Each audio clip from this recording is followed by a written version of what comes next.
I always had access to the biggest parties and events, all the VIPs, because back in the day, I used to be like a model and an actress.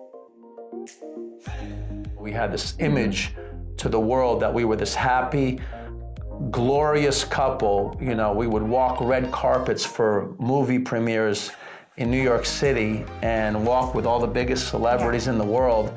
And then we would go to these after parties as that couple, you know, dressed to the nines and, you know, socializing and networking with the cream of the crop, you know.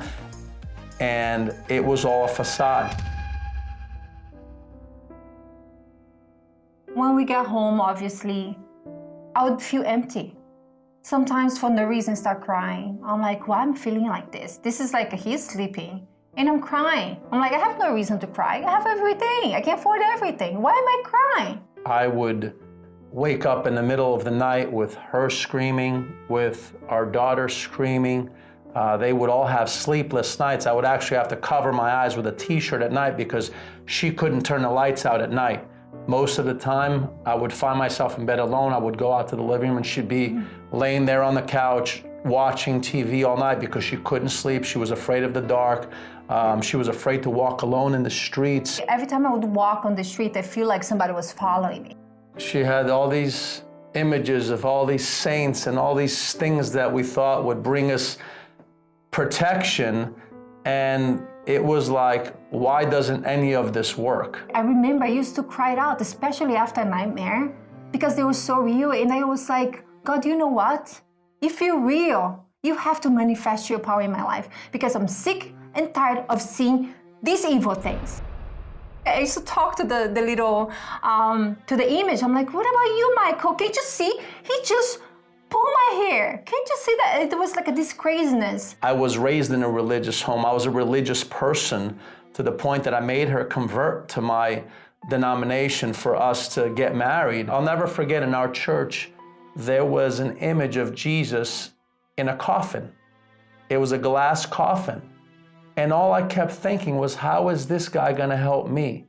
You know, this guy's dead in a coffin. Here I am, I was looking for help with my marriage. At this point, by now, we're about to get divorced.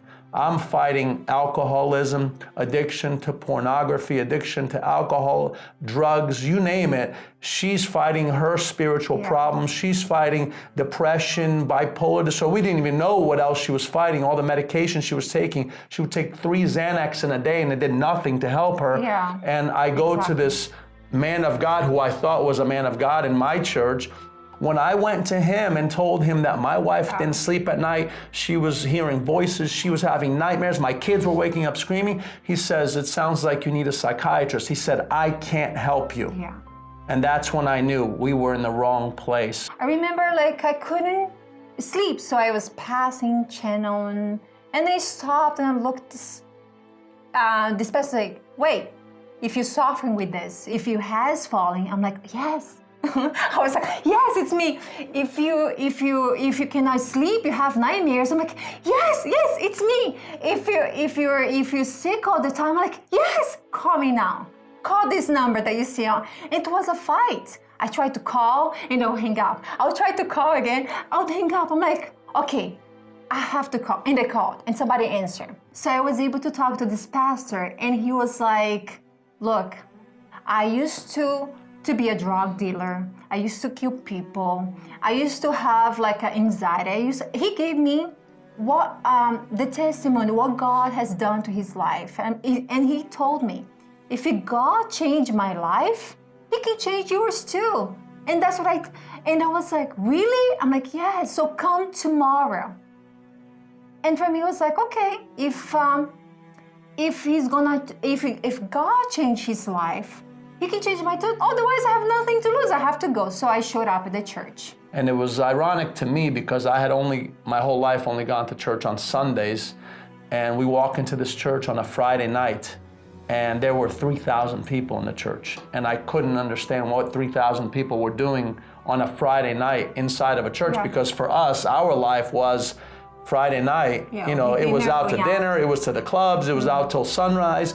And these people are looking for God on Friday night, but they were there and it changed our lives. It was the first time I ever walked into a so-called church and I heard God talk to me through the man who was on the pulpit.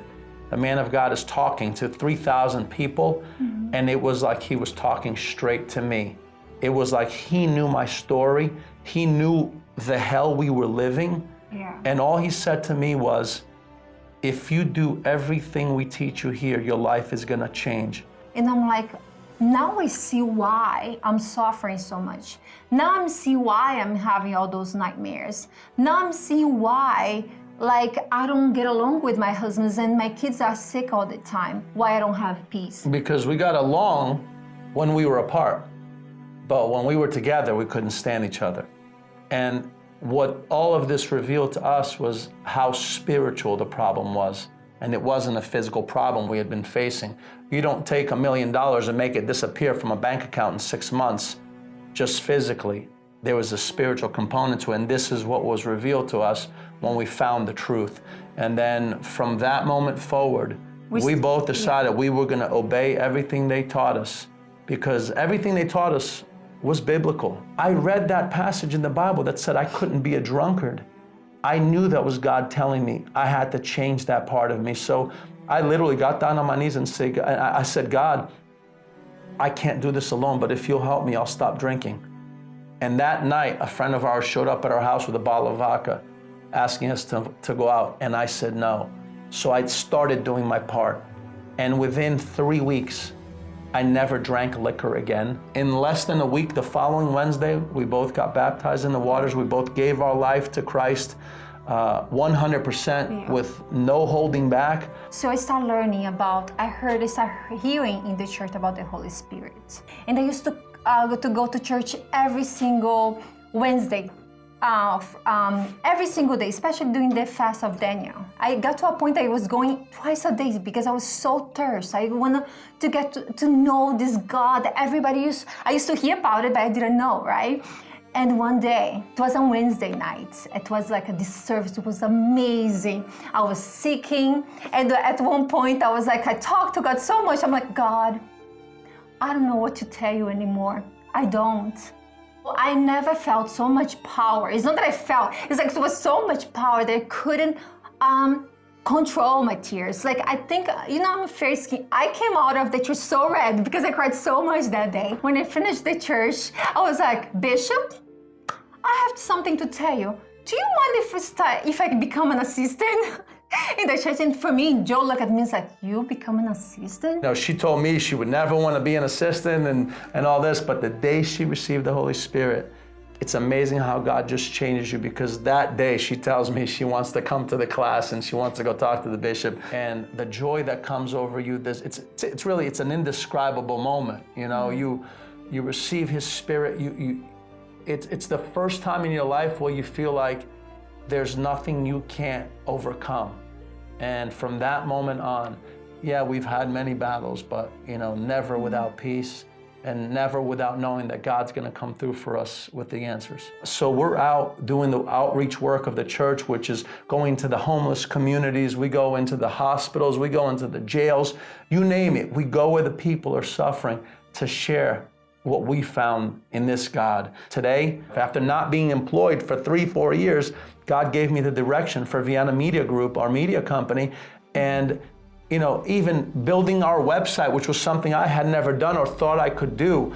Publishing the magazines we publish today, I had never learned that in school, but today we have 2 really successful magazines. We have our media company. I design websites. We help companies with their marketing, things I didn't study in school, but it's all guided by God, and He gives us the direction. I have a new best friend in my wife because God restored our marriage. But I have a best friend in God, and I am never alone. No matter what I'm going through, if she's not there, I have God to speak to me, and He's always in here. And I think that's what's most important. Yeah.